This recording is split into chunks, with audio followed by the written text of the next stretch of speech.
The holiday season to me is all about setting aside the year's disappointments so you can make room for new seasonally appropriate disappointments.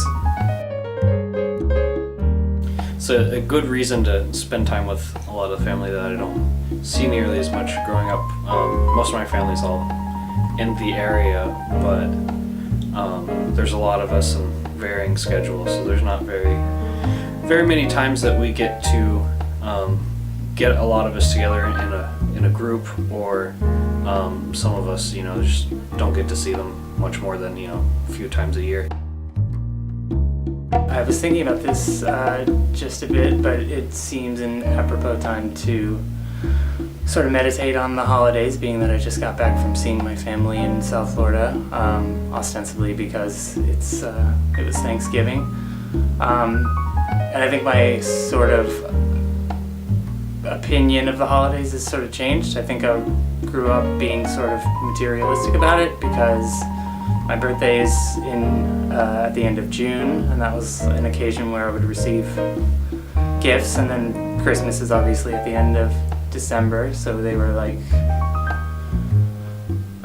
regular occasions, I guess, right smack dab in the middle of the year and then at the end of the year, and I guess you sort of take it for granted as it becomes, or I guess because it's regular, because it happens like clockwork, and then when you take it for granted, you sort of become entitled in a sense.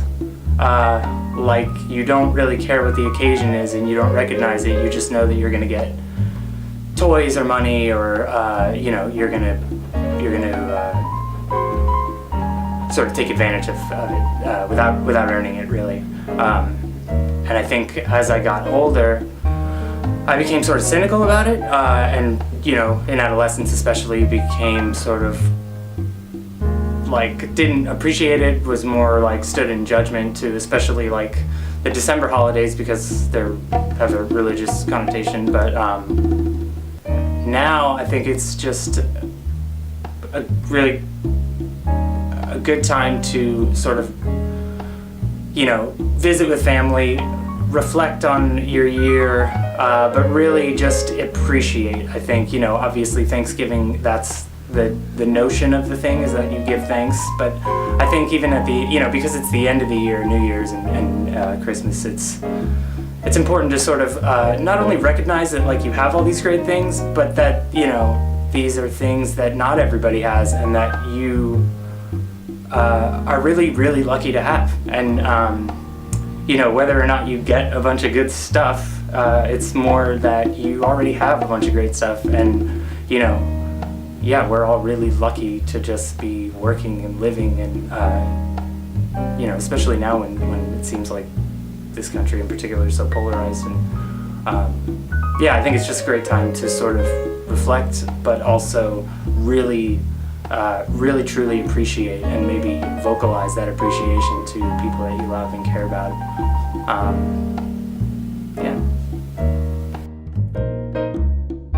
When I think of the holidays, I think about cooking and baking. I always do a ton of cookies for all my family. I do sugar cookies, gingerbread, peanut butter, chocolate chip. I do these chocolate ones that are like gooey in the middle. I've basically baked my way through Martha Stewart's holiday cookie book. One of my favorite memories of Christmas time over the last couple of years is our customer, the Tin Shed, puts on Coffee Paws, and what that is they're fundraising for the animal shelters in Portland, and we brought our dogs in, and one of the funniest things ever was seeing my dog with the Santa hat on and my other dog with the reindeer's antlers on. And they're just like so happy. I've never seen my dog smile like that before. And so we took a family photo and it turned out to be our Christmas card. It's one of my favorite recent memories of Christmas. Ditto.